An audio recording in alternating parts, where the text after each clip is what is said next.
오늘 말씀 봅시다. 마태복음 7장 7절에서 14절까지 말씀이 되겠습니다.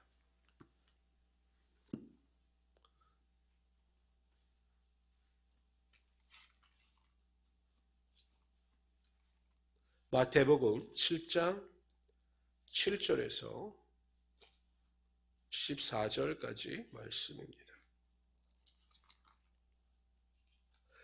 우리 먼저 7절서부터 11절까지 우리 한 절씩 교독합시다. 여기는 기도에 대한 교훈입니다. 제가 먼저 읽겠습니다. 구하라 그리하면 너에게 주실 것이요 찾으라 그리하면 찾아낼 것이요 문을 두드리라 그러면 너에게 열릴 것이니 구하는 이마다 얻을 것이요 찾는 이는 찾아낼 것이요 두드리는 이에게 열릴 것이니라. 너희 중에 누가 아들이 떡을 달라 하는데 돌을 주며 생선을 달라 하는데 뱀을 줄 사람이 있겠느냐. 너희가 악한 자라도 좋은 것으로 자식에게 줄 알거늘 하물며 하늘에 계신 너희 아버지께서 구하는 자에게 좋은 것으로 주시지 않겠느냐. 아멘. 예수님께서 가르쳐 주신 기도에 대한 교훈입니다. 구하고 찾고 문을 두드리라고 말씀하셨습니다. 간절한 마음을 가지고 포기하지 아니하며 반드시 하나님께서 기도 가운데 응답하여 주실 것이다 라고 말씀하고 계신 것입니다. 누가복음 18장에 보면 불의한 재판장에 대한 이야기가 나옵니다. 그러니까 하나님도 두려워하지 아니하고 또한 사람을 무시하는 재판장이 있었습니다. 그러니까 돈을 받거나 어떤 권력에 의해서 재판을 전혀 다르게 하는 그러한 악한 자였습니다. 그런데 하루는 억울한 사연을 가지고 있는 한 과부가 그 불의한 재판장을 찾아가 자신의 억울함을 호소합니다. 워낙 사람을 무시하는 사람이었기 때문에 이 과부가 간충할 때 그의 억울함에 대해서 전혀 신경을 쓰지 않았습니다. 오히려 무시했습니다. 그러나 이 여인은 포기하지 아니하고 끝까지 불의한 재판장에 가는 곳에 나타나 자신의 억울함을 호소했습니다. 나중에는 노유로제가 걸릴 정도였습니다. 그래서 결국 두 손을 들고 그 여인의 억울함에 대해서 모든 것을 다 해결해 주었습니다. 이러한 예화를 들으시면서 예수님께서 마지막에 이와 관련하여 이렇게 결론을 내리셨습니다. 하물며 하나님께서 그 밤낮 부르짖는 택하신 자들의 원한을 풀어주지 아니하시겠느냐. 그들에게 오래 참으시겠느냐. 내가 너희에게 이르노니 속히 그 원한을 풀어주시리라. 우리는 하나님께서 간절히 기도하고 간구할 때 반드시 우리 기도 가운데 응답하여 주심을 믿어야 합니다. 그렇게 믿고 의심하지 아니할 때 우리가 기도를 포기하지 않고 더 간절한 마음을 가지고 간구할 수 있게 되는 것입니다. 항상 인내함으로 끈기를 가지고 우리 기도하심으로 하나님의 놀라운 응답을 체험하시는 우리 성도님들이 되시기를 주님의 이름으로 축원합니다. 한편 예수님은 간절히 구하고 포기하지 아니할 때 하나님께서 기도에 응답하여 주시는데 그 기도의 응답의 내용이 무엇인지에 대해서 이렇게 말씀하셔요. 너희 중에 누가 아들이 떡을 달라 하는데 돌을 주며 생선을 달라 하는데 뱀을 줄 사람이 있겠느냐. 너희가 악한 자라도 좋은 것으로 자식에게 줄 알거늘 하물며 하늘에 계신 너희 아버지께서 구하는 자들에게 좋은 것으로 주시지 않겠느냐. 하나님께서 우리가 믿음으로 기도할 때 항상 우리에게 좋은 것으로 주시는 하나님이 되시는 것입니다. 하나님은 우리의 구하는 것이나 생각하는 것보다 넘치도록 부어주시는 하나님이 되시는 것입니다. 그렇기 때문에 여러분 우리가 기도할 때마다 소망이 있어야 하는 것입니다. 기대가 있어야 하는 것입니다. 항상 우리의 삶 가운데 기도 가운데 놀라운 은혜와 축복으로 채워주시는 하나님, 좋은 것으로 채워주시는 하나님에 대한 기대가 있을 때 우리가 더 기쁜 소망을 가지고 하나님 앞에 나가 간절한 마음을 가지고 기도할 수 있게 되는 것입니다.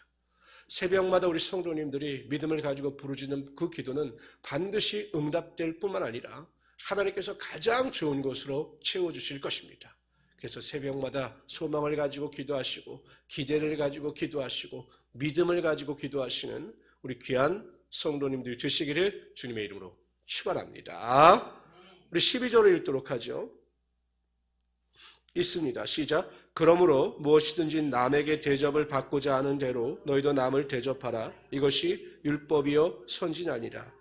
그러므로 라고 하는 것은 7절부터 11절 내용을 받는 그러므로가 아니라 산상설교 전체의 내용을 받는 그러므로의 접속사입니다. 무엇인지 남에게 대접을 받고자 하는 대로 너희도 남을 대접하라. 남을 대접하는 것이 율법이요 선지자니라 이렇게 말씀하셔요. 이 비슷한 내용이 마태복음 12장에 나옵니다. 그 바리새인 중에 율법사가 나와서 예수님께 대하여 계명 중에서 어느 계명이 가장 크냐고 예수님께 여쭙죠. 그러자 예수님께서 뭐라고 말씀하십니까? 마음을 다하고 목숨을 다하고 뜻을 다하여 주 너의 하나님을 사랑하라 하셨으니 이것이 첫 번째 계명, 첫째 계명이요. 이웃을 내 몸과 같이 사랑하라 하셨으니 이것이 둘째 계명이다. 이렇게 말씀하셔요. 그리고 말씀하시는 것이 뭐냐? 이것이 율법과 선지자의 강령이니라. 그러니까 이웃을 내 몸과 같이 사랑하는 것이 율법과 선지자의 강령입니다. 근데 이웃을 내 몸과 같이 사랑하는 가장 기본적인 전제가 무엇이냐? 이웃을 내 몸과 같이 사랑할 때 다른 사람을 먼저 대접하는 것입니다. 그러니까 내가 대접을 받고자 하는 것이 아니라 사랑이라고 하는 것은 다른 사람에게 베푸는 것입니다. 근데 여러분 감사한 게 무엇입니까? 하나님께서 다른 사람을 대접하고 다른 사람을 높이는 자에게 더 축복도 허락하여 주시고 하나님께서 더 높아지는 영광이 나타나게 하여 주시는 것입니다. 그러니까 이기적인 사랑이 아니라 이타적인 사랑을 베푸는 자에게 하나님의 더 큰 축복과 능력이 임하게 되는 것입니다. 빌립보서에 보면 다른 사람을 나보다 낮게 여겨라 이렇게 말씀하셔요. 그러니까 빌립보서에 보면 유디교와 순도교라고 하는 여인의 다툼이 있었습니다. 그 여인들에게 교훈을 주는데 다른 사람을 나보다 낮게 여겨라 이렇게 말씀하십니다. 항상 그러한 겸손함을 가지고 남을 대접하는 것이 율법과 선지자의 가장 기본이 되는 내용입니다. 이런 기본을 지켜서 하나님께 영광을 돌릴 수 있는 우리 성도들이 되시기를 주님의 이름으로 축원합니다. 우리 13절 14절 읽도록 하죠. 읽습니다. 시작. 좁은 문으로 들어가라. 멸망으로 인도하는 문은 크고 그 길이 넓어 그리로 들어가는 자가 많고 생명으로 인도하는 문은 좁고 길이 협착하여 찾는 자가 적음이라. 좁은 문, 좁은 문이란 무엇일까? 예수님께서 제자들에게 제자도에 대해서 이렇게 말씀하십니다. 무리와 제자들을 불러 이르시되 아무든지 나를 따라오려거든 자기를 부인하고 자기 십자가를 지고 나를 쫓을 것이니라. 자기 십자가를 지고 나를 쫓을 것이니라. 여러분 예수님께서 이렇게 말씀하실 때 이 마태복음이나 마가복음을 받아보는 그 당시의 성도들은 순교의 위협 앞에 놓여있던 자들입니다. 십자가란 무엇이냐? 곧 자신의 생명마저도 내어놓고 믿는 믿음인 것입니다. 여러분 얼마나 대단한 믿음입니까? 자기 십자가를 진다? 자기의 생명조차 귀한 것으로 여기지 아니하고 내어놓는다. 이러한 각오를 가지고 쫓는 자들이 바로 제자라고 말씀하셨습니다. 그 당시 십자가는 순교의 십자가였습니다.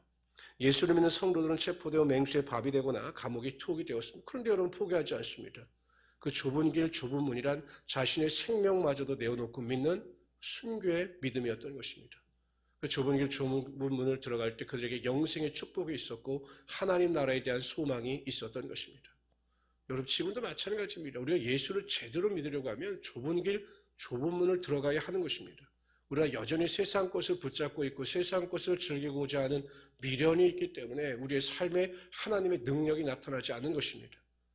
십자가의 길, 말씀의 길, 좁은 길, 좁은 문을 순종하며 걸어가는 자들에겐 하나님께서 그 길을 걸어가는 자의 삶에 하나님의 은혜가 임하게 하시고 하나님의 축복이 임하게 하시고 하나님의 영광이 임하게 하여 주시는 것입니다. 그래서 항상 우리 성도님들은 한 가지만 생각하시면 됩니다. 좁은 길, 좁은 문이란 예수 그리스도께서 걸어가신 길이요 하나님께서 우리에게 말씀하신 말씀의 길이다라는 것을 기억하시고 철저하게 하나님의 말씀에 순종해서 빛과 소금의 역할을 감당해 나가시는 우리 귀한 성도님들이 되시기를 주님의 이름으로 축원합니다.